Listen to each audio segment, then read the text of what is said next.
I'm spiritual or religious. I want my family to make good use of me. Use my ashes to play pranks on each other.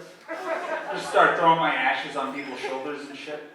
Put me in salt shakers and have the 11 herbs and spices a pack.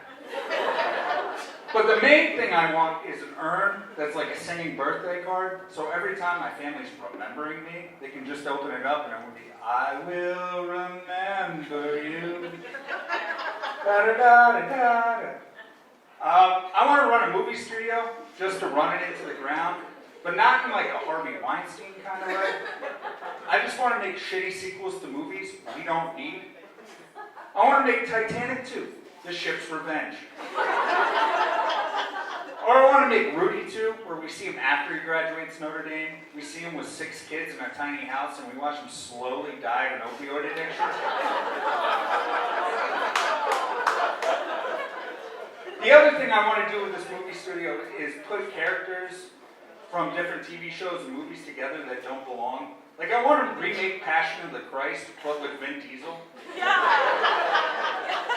Or I want to take Van Wilder and put him in Good Will Hunting. But, like, my dream would to take Michael Scott from The Office and put him in Black Panther. He can replace Chadwick Boseman. And just see how uncomfortable he'd be trying not to be racist. Just walking around, just going, Wakanda, I barely know her. Watch him get beheaded. He'd be great at the movie. So like a lot of people, during the pandemic, I was online dating, and there were 2 types of people you'd meet online.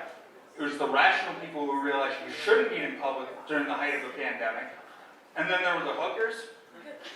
And the hookers would show themselves pretty goddamn early in the conversation, because you'd be like, hey, how's it going?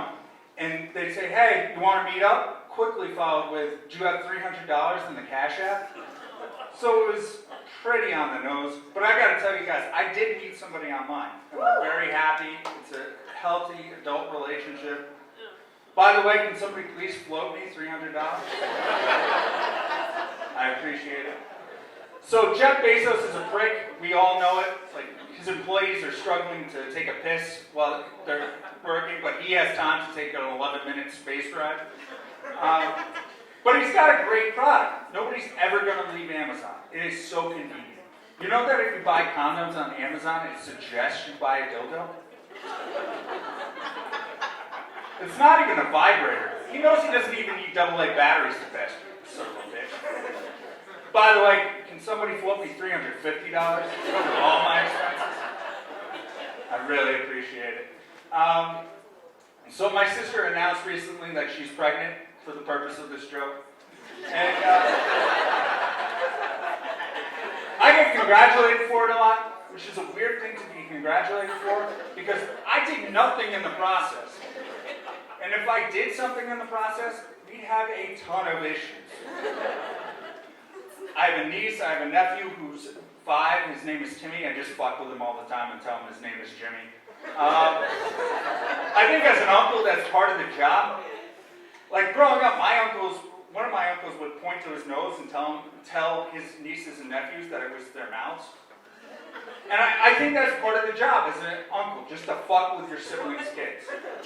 When I have my own kids, I'm not going to do that. I'm just going to name my firstborn Patrick Bennett Jr., just so I can call him PBJ. That's not fucking with him, that's giving him a great nickname.